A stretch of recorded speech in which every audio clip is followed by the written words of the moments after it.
So I have an important question for you today. Why don't you have conversations, discussions about money with your friends, with people that you associate yourself with on a daily basis? Why isn't the conversation more about money? If we look at what we do with money every day, we look at how money impacts our lives, it just makes sense that we should be talking more and more about this topic. I hear some people say that, you shouldn't talk about money. And I just don't understand that logic. I cannot understand for the life of me why we shouldn't talk about money.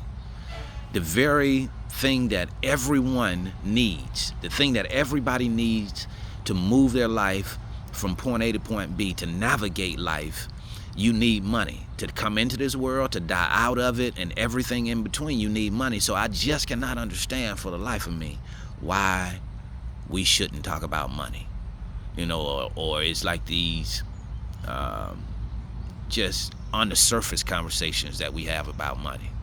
Just doesn't make sense to me. So I want to talk to you about money and how we're utilizing dollars, how specifically I utilize my dollars, right?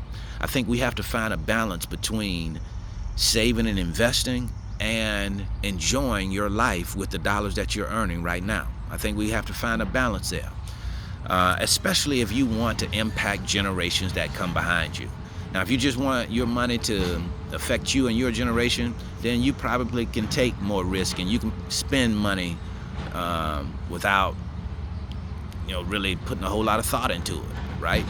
But if you want to have a real impact on generations that come behind you, you're going to need to do some things that you give some serious thought to as to how you spend your money. You see, most of us don't really understand capitalism, right? We really don't understand capitalism. We live in the United States where capitalism is the system in which we live. But many of us just don't understand how capitalism works. And if you don't understand capitalism, then you can't live and thrive in the system in which we live in America, right? So that's the first thing that you want to do, is to start to understand how capitalism works and who that system favors, right? Who is the group of people that capitalism is best designed for, right? You'll find that it is the business owners here in America that capitalism is designed to give an advantage to. So it just makes sense that at some point you might want to be a part of that group, right? The dollars are taxed differently when you have a business. You can get a whole lot more creative as to how to save money in taxes with a business than you can as an employee. So that's something to think about. Not everybody is a business owner, I get that, but you might definitely want to start to see yourself in that light when you start to see how the tax system works, right? And how it benefits businesses over employees. What I want to talk to you about today is the money that we earn and how we utilize that money. I'm going to talk specifically about my money, right? When I look at the money that I earn, I am someone who's trying to build wealth. I want to impact 3 generations: my own, my children, and my children's children, right? So I have to do some things that are going to allow for my money to appreciate, to increase, for me to get an interest, a rate of return on my money, right? I cannot afford to sit money or excessive amounts of money, too much money, into a checking account when I don't get paid anything for having that money in a checking account, right? Or savings account. There's not a whole lot of interest you're going to be earning on that, in the 0.12 range, somewhere in there. So that's not a lot of money at all that you're making on savings accounts. So I look for vehicles to park my money where I'm going to earn a 10% return or higher, right? Now, doesn't mean that it's going to do that every single year. There are going to be some times where you have up times and down times. That's just how that works. But the S&P 500 has returned on average of about 10% over the last 100 years. So it's been a pretty solid investment. That's what I consider a long-term play, where I park money over time and just let that money grow. That's going to be the biggest part of my investment portfolio, into investments like that.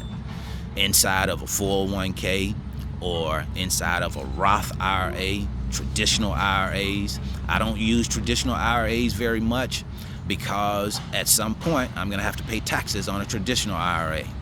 My 401k is not a traditional 401k. It's a 401k Roth, so that I pay taxes on it now, but while the money is in there, it's growing tax-free. And when I take it out, I don't have to pay taxes, right? So it's different ways that I want to position my assets so that they benefit me now and benefit me in the long run.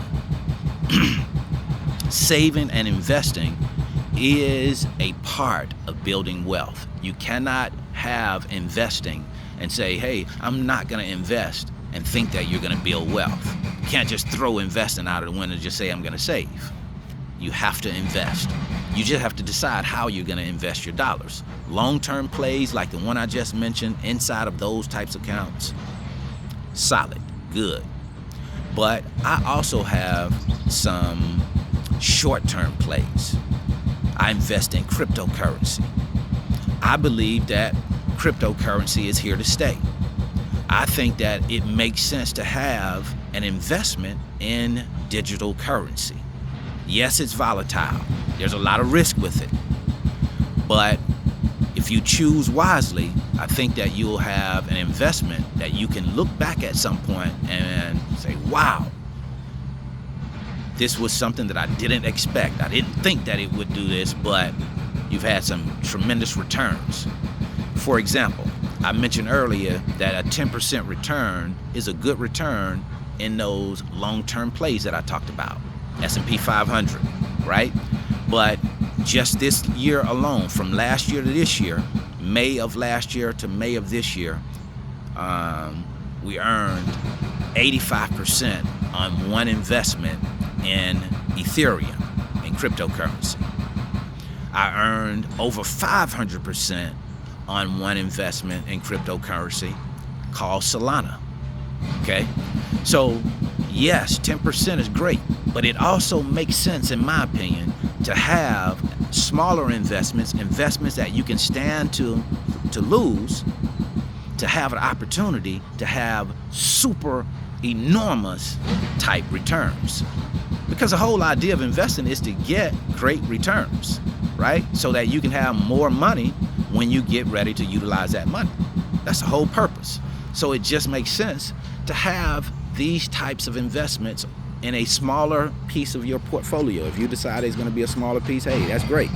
But it just makes sense to have some allocation toward cryptocurrency. For me, you have to look at your situation to decide whether you can come to that same conclusion. But making investments, long-term plays, short-term plays, and then making good decisions every day with your money. Hey, just saying, hey, there are some things that I can keep doing and I can see that I'm getting good results from. If I minimize my overhead, I minimize the amount of money that I have going out, that means that I can bring those dollars back into my house, save more money, invest more money, right? You may start off in smaller increments with your saving and investing. But as you start to practice discipline with your money, you find more money to invest. The biggest mistake that you can make is not to start. Some people think that, oh, I don't have enough to start. If you won't invest or save a dime out of $1, you won't save 1,000 out of 10,000, right? So, hey, you got to get started somewhere. You got to get started somewhere, and the quicker you get started, the better, because when you get started, then you start to see how this thing works, and you commit yourself to it over a long period of time, and before you know it, you look at your accounts, and they will surprise you. They will surprise you. We have to start talking more and more about money. It just makes sense. It's the thing that makes your world go, right? You cannot eat without money. You cannot drive a car without money. You cannot send your children to school without money.